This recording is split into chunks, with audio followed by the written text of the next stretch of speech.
Vamos abrir as nossas Bíblias em Gênesis, capítulo 3, dos versos 1 até o 24.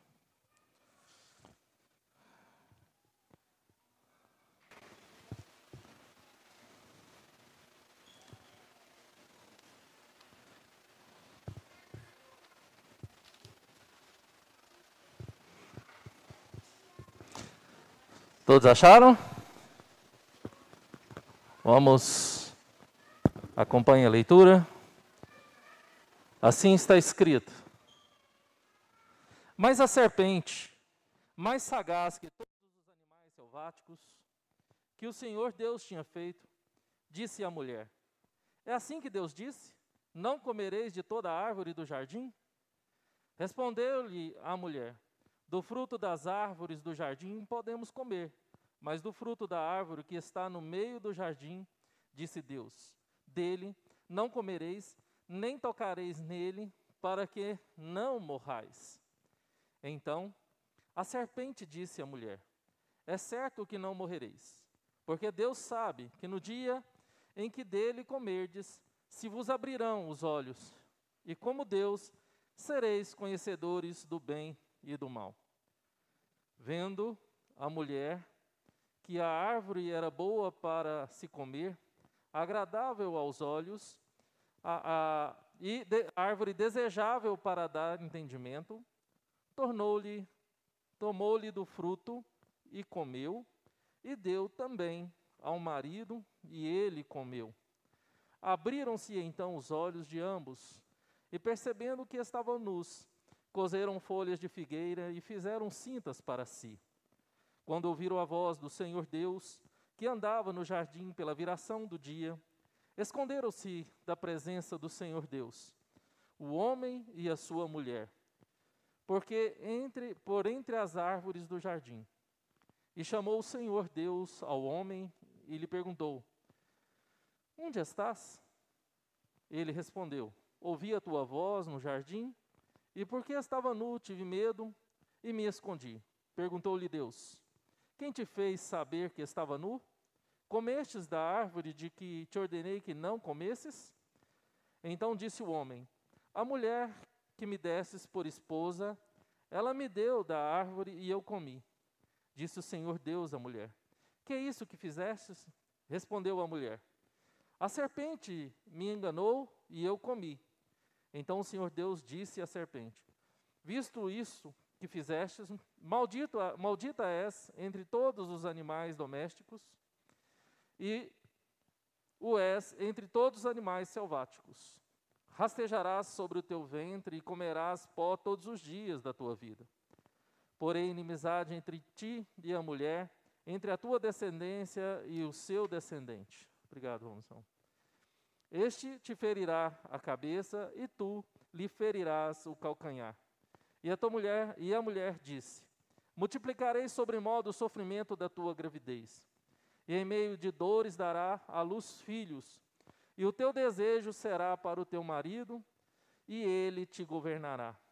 E Adão disse: Visto que atendeste à voz da tua mulher, e comestes da árvore que te ordenara não comesses, maldita é a terra por sua causa. Em fadigas obterás dela o sustento durante os dias da tua vida. Ela produzirá também cardos e abrolhos, e tu comerás a erva do campo. No suor do teu rosto comerás teu pão, até que te tornes a terra, pois dela fostes formado, porque tu és pó, e ao pó tornarás. E deu ao homem o nome de Eva, sua mulher, por ser mãe de todos os seres humanos. Fez o Senhor Deus vestimenta de pele para Adão e sua mulher, e os vestiu. Então disse o Senhor Deus: Eis que o homem se tornou como um de nós, conhecedor do bem e do mal. Assim que não estenda a mão e tome também da árvore da vida, e coma, e vive eternamente. O Senhor Deus, por isso, o lançou fora do jardim do Éden, a fim de lavrar a terra de que fora tomado. e expulso o homem, colocou querubins ao oriente do jardim do Éden, e ao refugir de uma espada que se revolvia para guardar o caminho da árvore da vida. Oremos, irmãos. Senhor Deus, Pai querido, te louvo e te bendigo e agradeço pela tua palavra, que sempre fala aos nossos corações. Uma palavra que é viva e eficaz. Pai, me use na instrumentalidade do teu Espírito Santo para trazer a mensagem à tua igreja. E fale também ao coração do teu povo, através da tua palavra. Assim eu peço que as palavras dos meus lábios e o meditar do meu coração possa ser agradável somente a ti, Deus meu e Rei meu. Assim eu peço, assim eu oro, em nome de Jesus. Amém. Amém, irmãos. Irmãos, hoje é o último dia que nós estaremos pregando sobre família, porque hoje é dia 30, último domingo do mês da família. Então, nós separamos sempre o mês de maio para falar sobre família. E falar sobre família é sempre um desafio, irmãos, porque sabemos que as famílias são vulneráveis a tantas coisas da vida. As famílias são vulneráveis a embates financeiros. As famílias são vulneráveis a embates emocionais, percas familiares e tantas outras coisas. O quanto as famílias são atacadas pelo mundo, o quanto as famílias são atacadas pelo diabo. Será por quê que as famílias são bastante atacadas? Será por quê que elas são alvo de tanta ira e de tanto furor? Ao olhar para esse texto de Gênesis, esse texto que nós lemos, ele aponta para duas questões muito importantes, na quais nós iremos observar aqui essa noite. Esse texto ela mostra a fragilidade da família e aponta também para a graça de Deus sobre essa mesma família. Interessante a gente falar sobre fragilidade da família num tempo em que o tema está em voga ou está em alta é a família blindada. Quanto não se tem vendido e quanto não se tem ouvido sermões e mais sermões falando de família blindada. Como assim? E o texto que nós lemos, ao preceder esse texto, essa perícope, vemos a formação do homem, vemos a formação de tudo.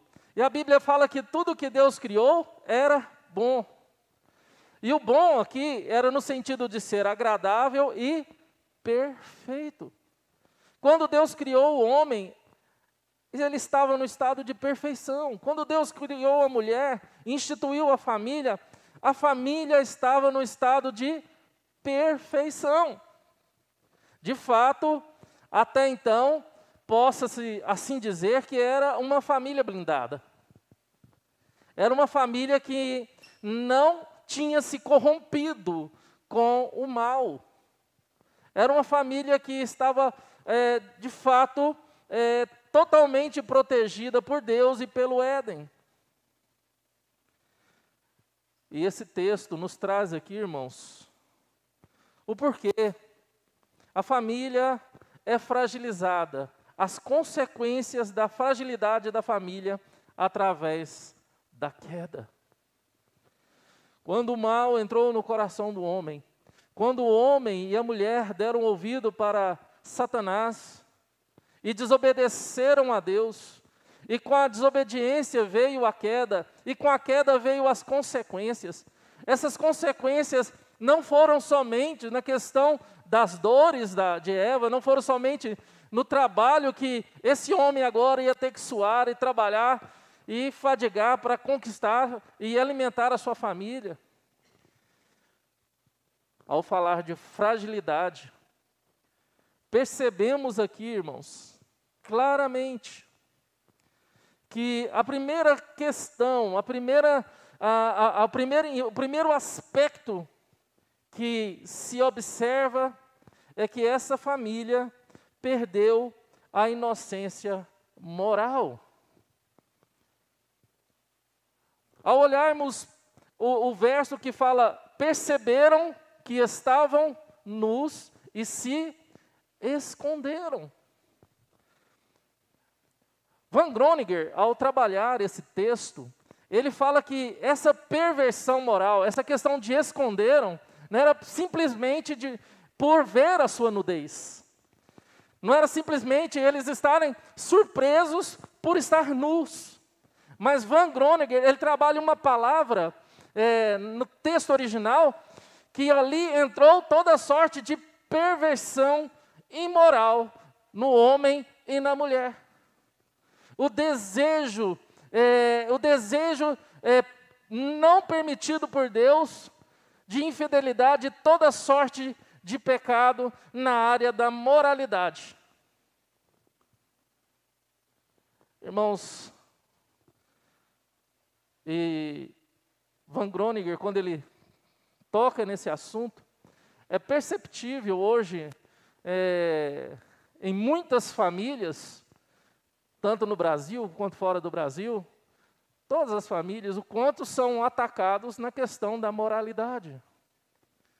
O quanto o homem, o pai de família, é atacado na questão da sua moralidade. E o quanto a mulher, a mãe de família, é atacada na questão da sua moralidade.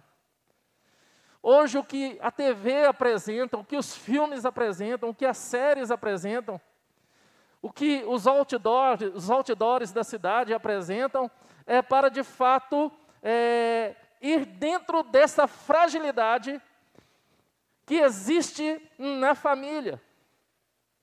Para que o homem sinta desejo de trair a sua esposa e para que a sua esposa sinta desejo de trair o seu marido. O quanto as famílias vêm sendo atacadas por meio dessa fragilidade que veio por meio da queda. E o quanto, irmãos, a fragilidade moral, o quanto esse pecado tem destruído famílias. Homens que se entregam a uma vida de adultério. Mulheres que se entregam a uma vida de adultério. Homens que não se satisfazem mais com a relação com a sua mulher. E partem para vídeos pornôs na internet, satisfazendo o seu pecado. E aí entra toda sorte de perversão imoral na família, irmãos. Mas esse texto também nos fala de outra fragilidade. Além da fragilidade moral, esse texto também nos fala que perderam a dependência de Deus. Quando eles viram que estavam nus, a Bíblia diz que eles mesmos colheram folhas de figo e fizeram para si vestimentas. Até então ali, Deus fez um jardim completo com frutas, e Deus estava cuidando daquele homem, daquela mulher, Deus estava cuidando daquela família. E a partir do momento que eles desobedeceram a Deus, a partir do momento da queda, essa dependência que a família tinha de Deus, essa família tinha do Criador, essa dependência gostosa, maravilhosa, ela quebrou. E o homem, na sua atitude de coser folhas de figo e fazer vestimenta para si, ele estava dizendo: eu não preciso do Criador. Eu não preciso de Deus. Eu mesmo posso cuidar de mim. Eu mesmo posso prover para mim aquilo que eu preciso, aquilo que a minha casa precisa, aquilo que a minha família precisa. E nós não vemos isso, irmãos, em muitas casas, em muitas famílias. Famílias que querem ser autossuficientes, famílias que querem, de fato, mostrar para todos a sua independência de Deus. Quando se olha nas redes sociais as conquistas de várias famílias, é raro a gente ver nas fotos dessas conquistas, foi Deus quem me deu, louvado seja Deus. Foi Deus que me deu. Isso é para a glória de Deus. Mas o que nós vemos nas mídias sociais eu consegui, eu conquistei. Principalmente se a pessoa ela é de um marketing de multinível, marketing de rede. Principalmente se ela precisa de um network para fazer a sua corrente crescer, aí ela vai falar, eu conquistei. Foi com o suor do meu rosto que eu conquistei. Foi fruto do meu trabalho, do meu esforço. Irmãos, a gente vê isso constantemente. Isso é perceptível, irmãos. A necessidade que as pessoas têm de mostrar que elas mesmas conquistaram aquilo que elas têm.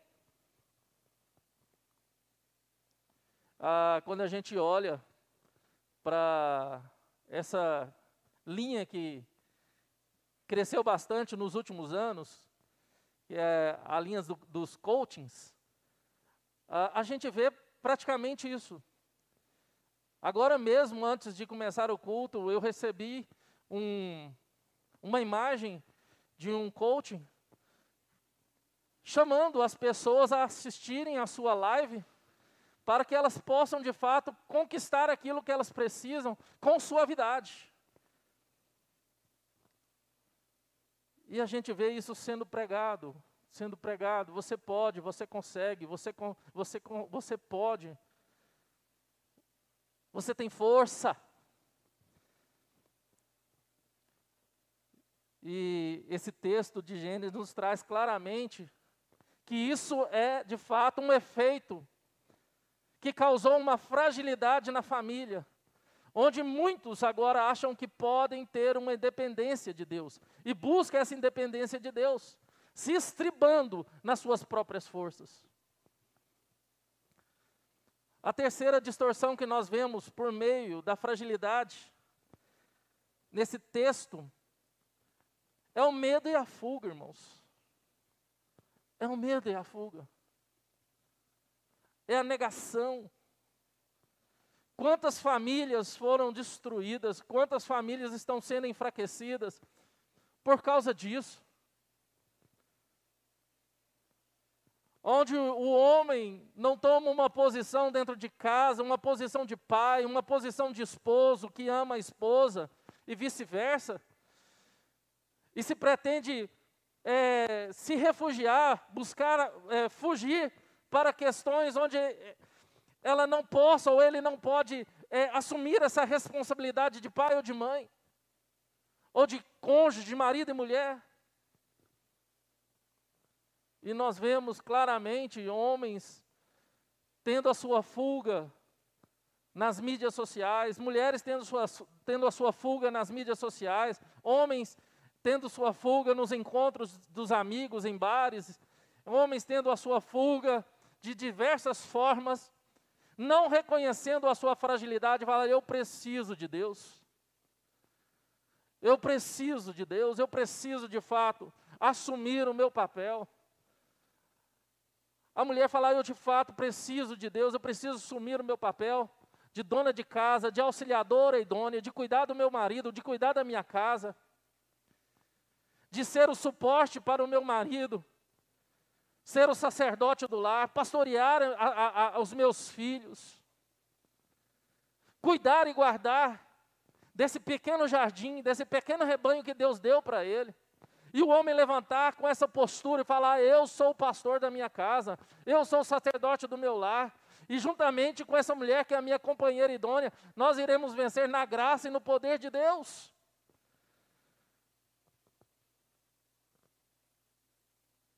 reconhecer que você precisa levantar, reconhecer que você precisa assumir os seus erros, as suas falhas, pedir perdão e falar: vamos novamente. Vamos juntos novamente.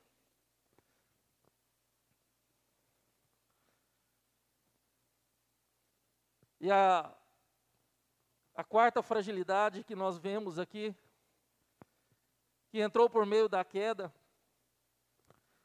foi a distorção em relação entre o homem e a mulher. Quando o homem falou: olha, Deus, foi a mulher que tu me destes. Ela foi lá, ela pegou do fruto e me deu, e eu comi. Deus fez claramente um homem e deu a esse homem um papel.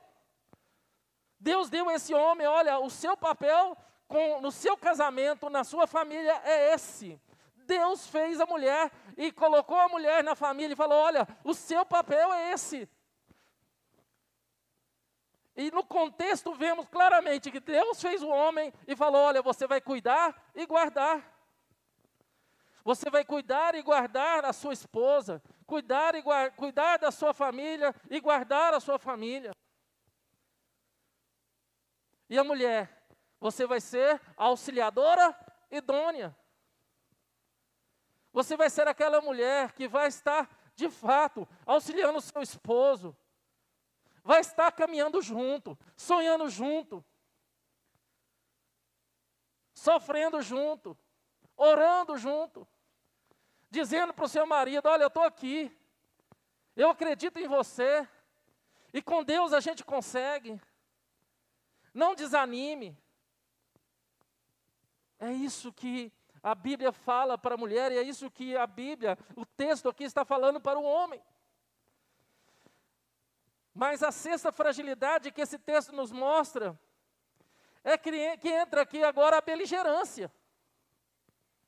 É que entra agora essa vontade de discutir, essa vontade de briga, de guerra, de insatisfação. Porque agora eu não sou o errado. Se eu errei, é porque você me fez errar. Ou essa é a sua verdade, essa é a minha verdade. Eu lembro quando a Cássia, ela foi fazer a pós-graduação em psicopedagogia, ela chegou uma vez conversar comigo essa história de que ela estava aprendendo que não existe mentira.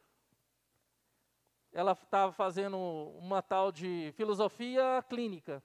E na filosofia clínica, você tem que ouvir a criança de forma que ela nunca vai estar mentindo. Mas tudo que ela falar é a verdade dela. E na filosofia clínica, assim também é com casais ou com outras pessoas. Você nunca parte do ponto que o casal, o cônjuge, o outro está falando a mentira, mas que aquilo é a verdade dele. O quanto isso é uma desgraça, irmãos, na família. E o quanto isso é uma desgraça na sociedade. Quando não se há uma verdade absoluta. Quando, de fato, o casal entra em conflito e cada um defende o seu lado. Eu estou certo, você está errada. E a mulher: não, eu estou certa, você está errado. Porque cada um tem a sua verdade, e cada um vai lutar e vai morrer pela sua verdade. Isso é fruto da fragilidade por meio da queda, irmãos.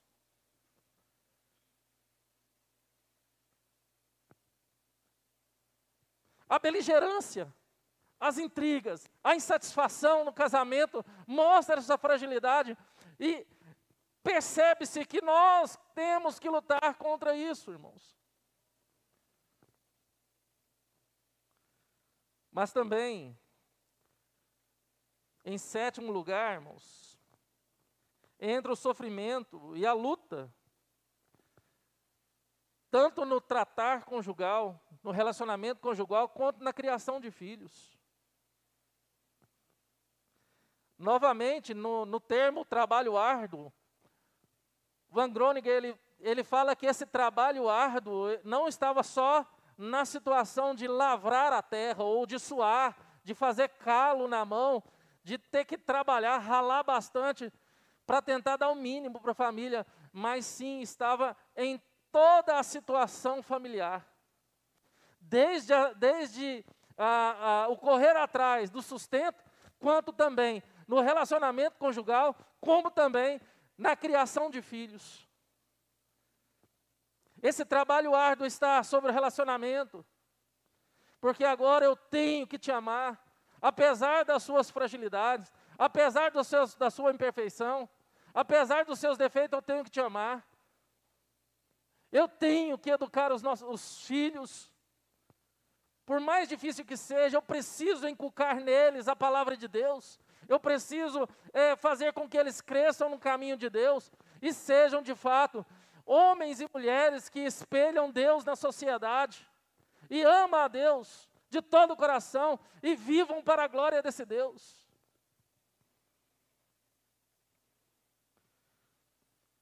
Mas esse texto também nos fala do esforço e sofrimento em busca do sustento diário, irmãos.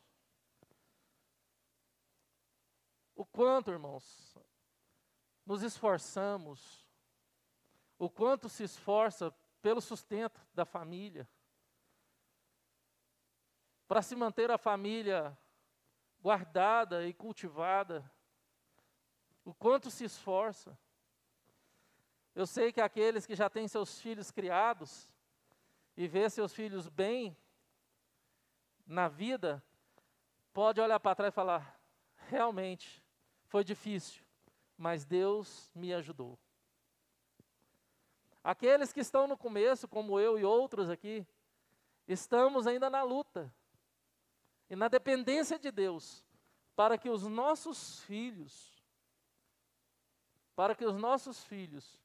venham ser de fato homens e mulheres de valores, homens e mulheres que glorifiquem a Deus, e homens e mulheres que não fujam do seu compromisso com Deus e com o próximo.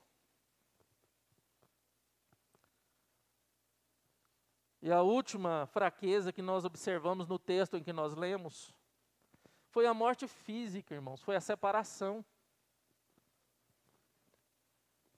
O texto deixa bem claro que a morte entrou.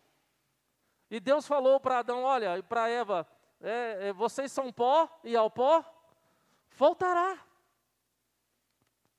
Ao pó voltará. Deus não criou a família, irmãos. Deus não nos fez para que nós viéssemos sofrer com a separação do nosso cônjuge, com a possibilidade de que amanhã ele não vai estar conosco, ou ela não vai estar, ou que um dos nossos filhos não vão estar. O quanto, em muitas famílias, esse assunto é evitado.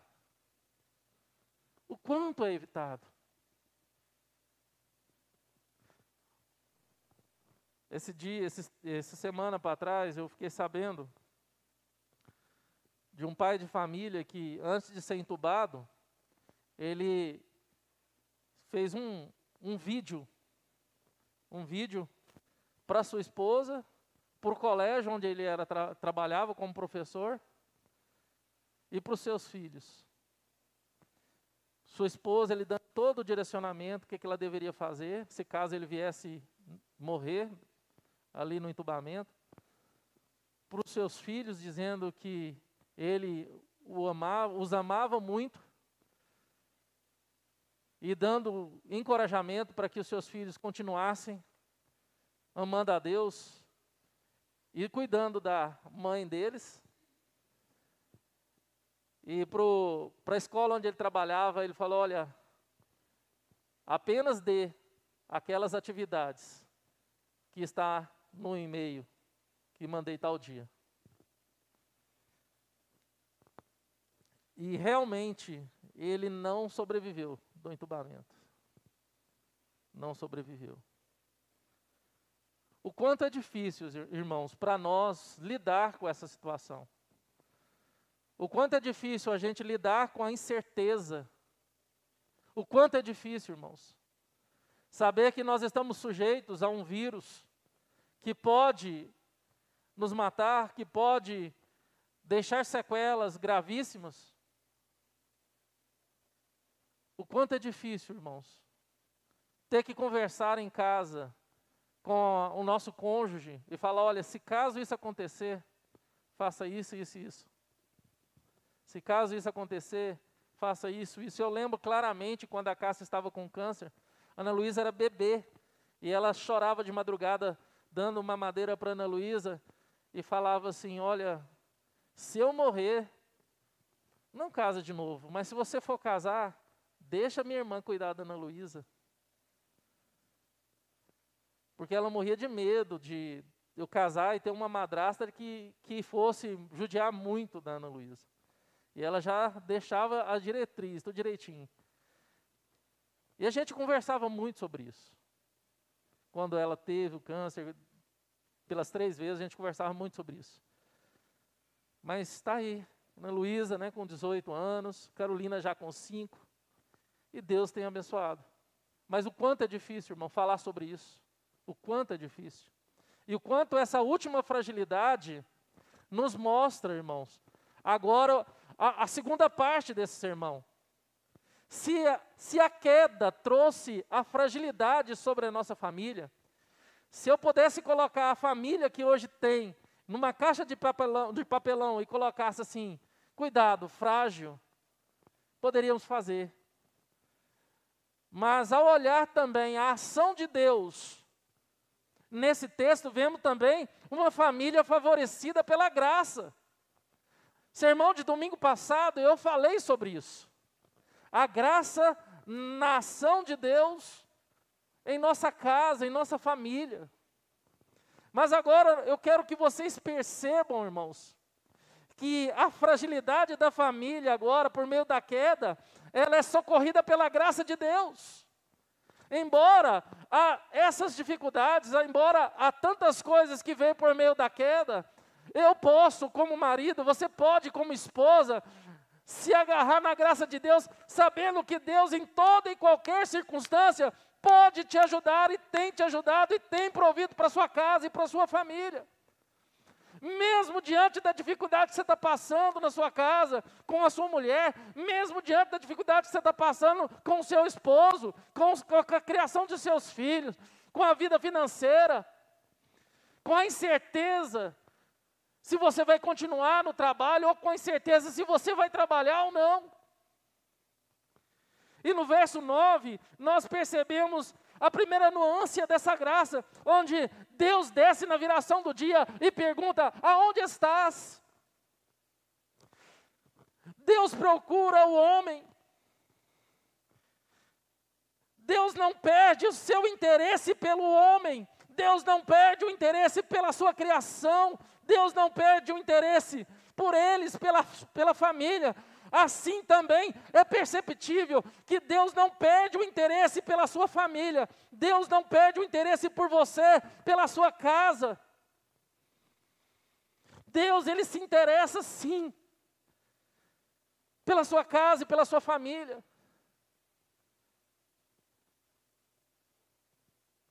Deus se interessa em ter um relacionamento sincero e verdadeiro com você, sacerdote do lar, com você, mãe e auxiliadora idônea, com você, filhos obedientes, que honram o pai e a mãe. Deus se interessa em ter um relacionamento sincero com vocês.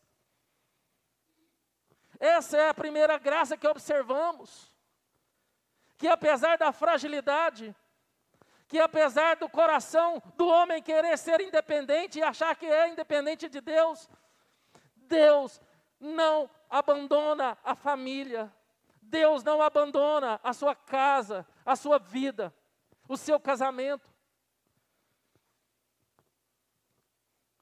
No verso 14, nós vemos a graça de Deus em amaldiçoar o mal, em amaldiçoar a queda. Maldita és, Olha que graça maravilhosa. A gente nunca pode dizer, irmãos, você nunca pode dizer que você não vai conseguir porque a dificuldade é maior do que as suas forças.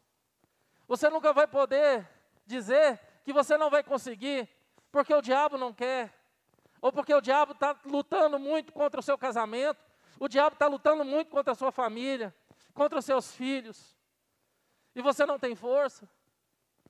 A graça de Deus agora nos revela que Deus amaldiçoou o mal.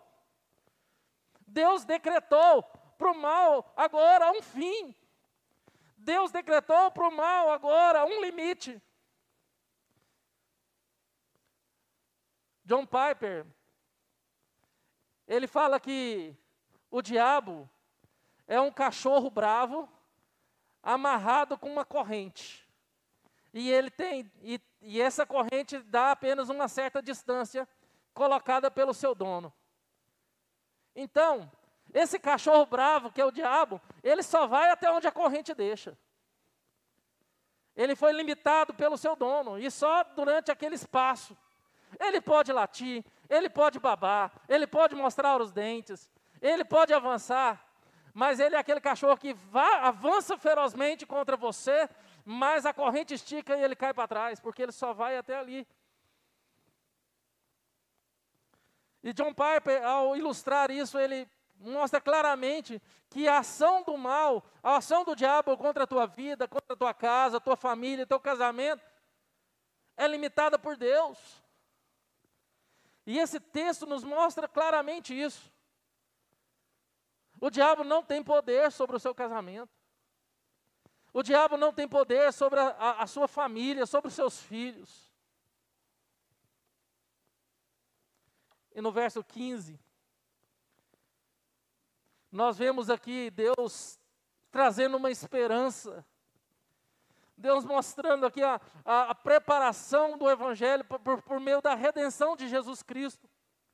Onde Deus dá uma esperança da redenção, da restauração. Onde eu e você temos a convicção de que em Jesus nós fomos libertados. Interessante, irmãos, que quando Adão e Eva pecou, Deus expulsou do paraíso e colocou um anjo no portão da entrada do jardim com uma espada revolvente para que aquele homem não entrasse e não comesse da árvore da vida. Para que esse homem, que agora era conhecedor do mal, não fosse eternamente mal. E que ele não fosse eternamente morto em seus delitos, em pecados, eternamente. Deus agora, a graça de Deus tirou esse homem do perigo dele ser eternamente morto em seus delitos e pecados, morto no pecado, eternamente pecador. Porque Deus traria redenção para esse homem, não através da árvore da vida, mas sendo Jesus a fonte da verdadeira vida e da redenção. É por isso que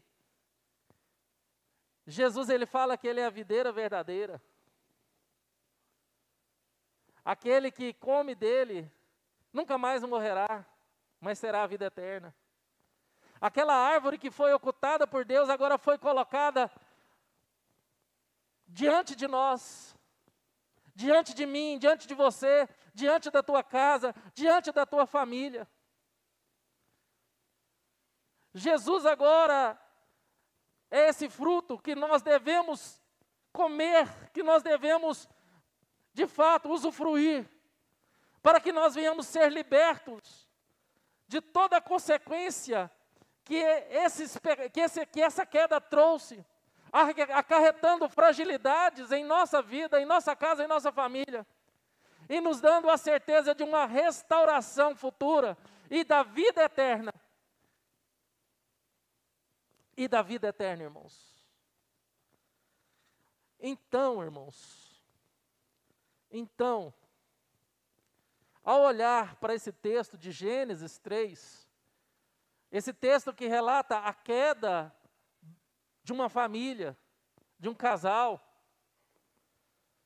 Vemos relatos de irmão que matou outro irmão por inveja e outras coisas mais. Ao olharmos para aquilo que Deus graciosamente colocou diante deles, dando esperança que, embora eles escolhessem, ou tivessem escolhido o mal, pecar contra Deus, desobedecer, Deus, em sua infinita graça e em sua infinita misericórdia, resolveu amá-los, apesar de sua desobediência, apesar de sua escolha. Apesar que eles escolheram ser independentes de Deus, caminhar pela sua própria vontade, pelo seu próprio querer, Deus falou para eles: eu os escolhi e os amarei eternamente. E se vocês escolheram morte, eu ofereço vida. E isso, irmãos, nos traz uma conclusão aqui essa noite.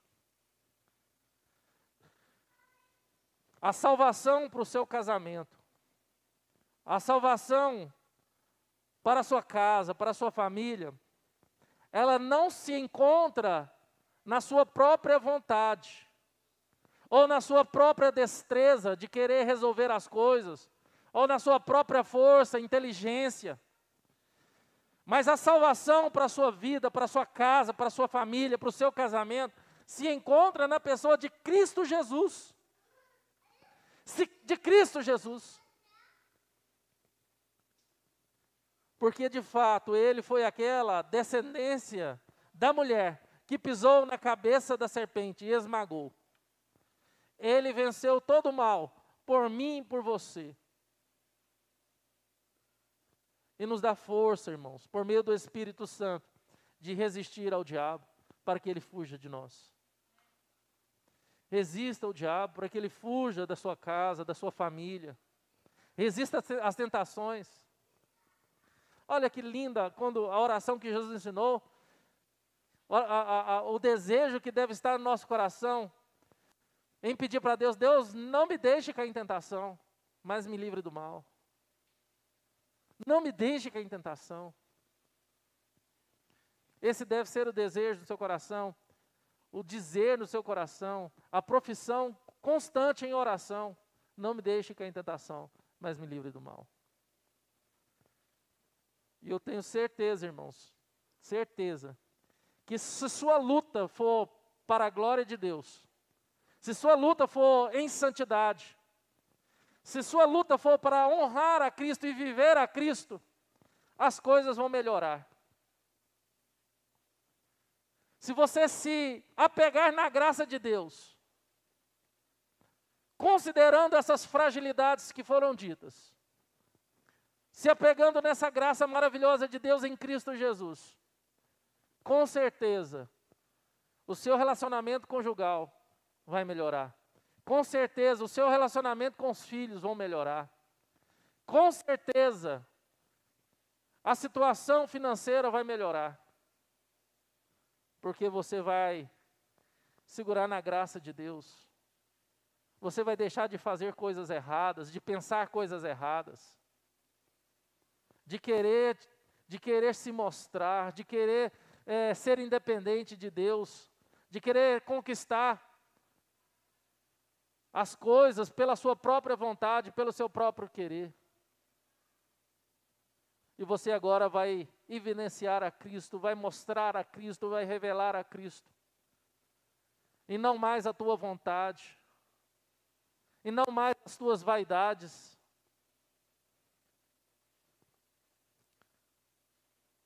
Fica aqui, irmãos, uma reflexão para vocês.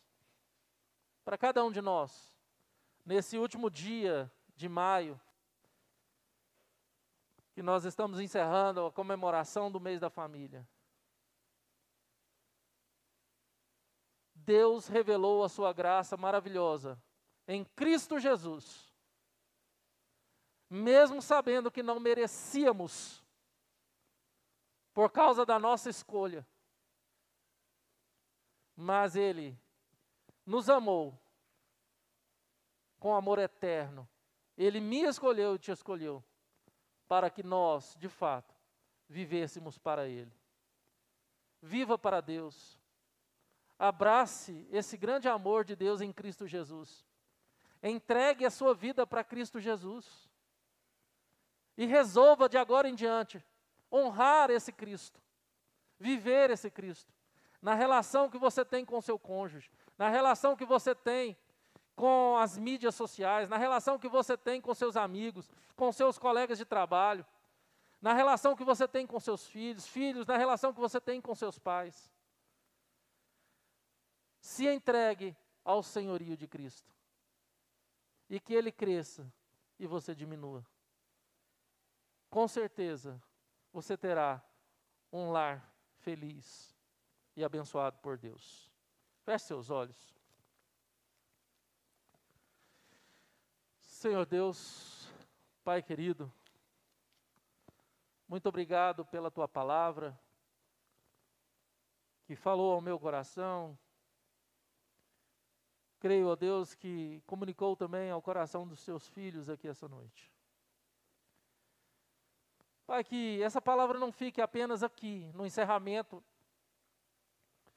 da comemoração do mês da família, mas que permaneça nos nossos corações, para que venhamos tomar uma decisão séria, uma decisão que talvez nos custe muito, mas não vai custar mais do que custou ao seu filho.